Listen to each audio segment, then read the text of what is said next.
आषाढी एकादशी निमित्त महाराष्ट्रात विठुरायाचा नामजप सुरू असताना राज्याच्या कानाकोपऱ्यातून वारकरी मंडळी मोठ्या संख्येनं पुण्यामध्ये दाखल झालेत आणि काही होत आहेत. पुण्यातून पंढरपूरच्या दिशेनं संत श्री तुकाराम महाराज आणि संत श्री ज्ञानेश्वर महाराजांच्या पालखीचं प्रस्थान होत असताना प्रशासन मात्र झोपेत आहे असंच दिसतंय. मी असं म्हणतेय कारण पालखी मार्ग पुणे सोलापूर महामार्गाची अक्षरशः चाळण झाली असून रस्त्यावर मोठ्या प्रमाणात खडी आणि खड्डे पडलेत.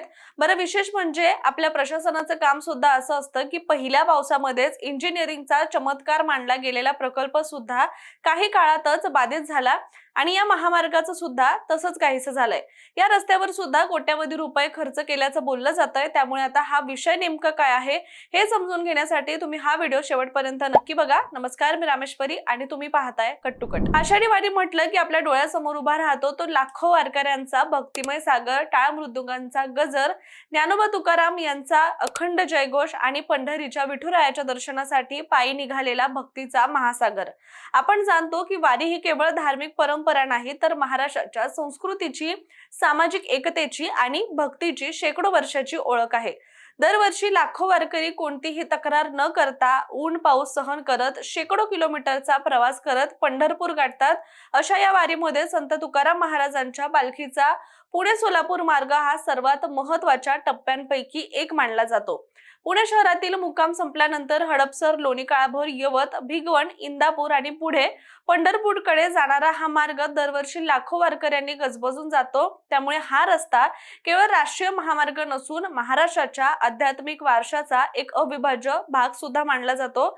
मात्र यंदा या महत्त्वाच्या पालखी मार्गाची अवस्था अत्यंत दयनीय झाली असून वारकऱ्यांच्या सुरक्षिततेवरच सुद्धा आता प्रश्नचिन्ह निर्माण झालेत. हडपसर मधील रविदर्शन चौक ते कवडीपाट टोल नाका या सुमारे 5 किलोमीटरच्या पट्ट्यामध्ये डांबरी रस्ता पूर्णपणे उखडला असून सर्वत्र बारीक खडी पसरली आहेत. काही ठिकाणी मोठमोठे खड्डे पडलेत. त्याचबरोबर उड्डाण पुलासाठी खोदलेले खड्डे सुद्धा आता योग्य प्रकारामध्ये बुजवण्यात आले नसल्यामुळे तिथे सुद्धा खोलवर खड्डे पडल्याचं दिसून येत आहे. त्यामुळे वाहन चालकांसोबतच पायी चालणाऱ्या वारकऱ्यांना आता मोठा धोका निर्माण झालाय असं म्हटलं जातंय. विशेषतः दुचाकीस्वारांची वाहनं घसरून छोटे मोठे अपघात सुद्धा होत असल्याच्या घटना समोर आलेल्या आहेत. त्याचबरोबर मोठ्या वाहनांच्या चाकांमधून उडणारी खडी पादचारी आणि इतर वाहनांसाठी सुद्धा धोकादायक ठरत असल्याचं दिसून येत आहे. गेल्या काही दिवसातील मुसळधार पावसामुळे ही परिस्थिती आता आणखीनच गंभीर बनली आहे. हडपसर, शेवाळवाडी, त्याचबरोबर कदमवाक वस्ती, लोणी काळभोर, सोरतापवाडी, कुंजीरवाडी आणि उरळी कांचन या परिसरामध्ये अनेक ठिकाणी पावसाचं पाणी सुद्धा साचलंय. सेवा रस्ते जे आहेत ते चिखलमय झाले असून अनेक ठिकाणी पादचारी मार्गच उरलेला नाहीये. त्यामुळे वारकऱ्यांना मुख्य महामार्गावरून चालण्याची वेळ आता आली आहे. त्यामुळे अपघाताचा धोका वाढला असून वाहतूक कोंडीचा सुद्धा मोठा प्रश्न आता निर्माण झालाय. विशेष म्हणजे या रस्त्याच्या दुरुस्तीवर यापूर्वी सुद्धा 21 कोटी रुपये खर्च करण्यात आले होते.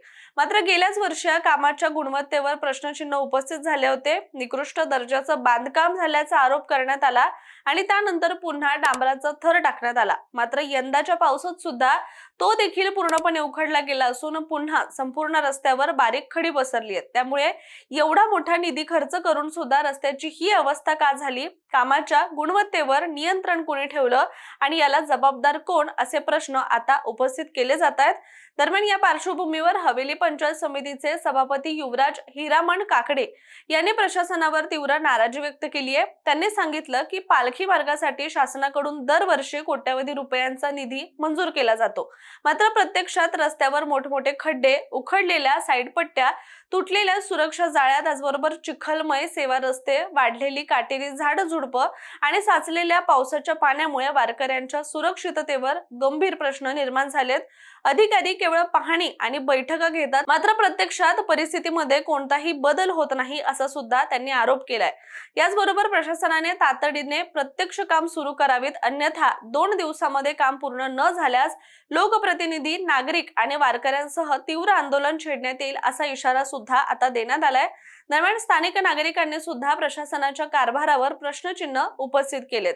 या परिसराचा महापालिकेमध्ये समावेश होऊनही पुणे सोलापूर महामार्ग अद्याप अधिकृतपणे अचूकपणे पुणे महानगरपालिकेकडे हस्तांतरित करण्यात आलेला नाहीये। त्यामुळे रस्त्याची देखभाल, ड्रेनेज, पावसाळी वाहिन्या आणि इतर नागरी सुविधा यांची कामं सुद्धा रखडलेली आहेत। काही स्थानिक नागरिकांनी असं म्हटलंय की महापालिका हा रस्ता आमच्याकडे नाही असं सांगते आणि त्यामुळे तक्रारी करून सुद्धा कामं होत नाहीयेत। त्यामुळे हा रस्ता लवकरात लवकर महापालिकेकडे हस्तांतरित होणं आवश्यक असल्याचं म्हटलं जातंय। याबाबत हडपसर मांजरी क्षेत्रीय कार्यालयाचे सहाय्यक आयुक्त कुणाल धुमाळ यांनी सांगितलंय की सलग 3 दिवस झालेल्या पावसामुळे रस्त्याची मोठ्या प्रमाणात दुरावस्था झाली आहे आणि उड्डाण पुलासाठी खोदलेले जे खड्डे होते ते सुद्धा आता चांगलेच उघडे पडलेत। दरम्यान या संदर्भात महाराष्ट्र राज्य पायाभूत सुविधा विकास महामंडळाच्या अधिकाऱ्यांशी संपर्क साधून त्यांना परिस्थितीची माहिती देण्यात आली आहे। मात्र संबंधित अधिकाऱ्यांकडून अद्याप कोणतीही ठोस प्रतिक्रिया सुद्धा समोर आलेली नाहीये आणि आता संत तुकाराम महाराजांच्या पालखीला या मार्गावरून पुढे जाण्यास फार कमी कालावधी शिल्लक राहिलाय। दरवर्षी लाखो वारकरी याच मार्गाने पंढरपूरच्या दिशेने सुद्धा निघतात। पुणेकरांसह आसपासच्या गावातील हजारो नागरिक पालखीला निरोप देण्यासाठी याच ठिकाणी मोठ्या संख्येने सुद्धा उपस्थित राहतात। त्यामुळे हा मार्ग सुरक्षित, स्वच्छ आणि खड्डेमुक्त असणं ही केवळ प्रशासनाची जबाबदारी नसून महाराष्ट्राच्या सांस्कृतिक आणि आध्यात्मिक परंपरेचा सन्मान करण्याचा सुद्धा विषय आता ठरलेला आहे। आता प्रशासन युद्ध पातळीवर काम करून पालखीपूर्वी हा मार्ग दुरुस्त करणार का, वारकऱ्यांचा प्रवास सुरक्षित करणार का आणि कोट्यावधी रुपये खर्चूनही वारंवार उखडणाऱ्या या रस्त्याची जबाबदारी निश्चित करणार का, याकडे आता सगळ्यांचं लक्ष लागलंय। त्यामुळे तुर्तास आपण इथेच थांबूया। मात्र तोपर्यंत तुम्ही असेच व्हिडिओ पाहण्यासाठी मात्र कट टू कटला सबस्क्राईब करायला विसरू नका।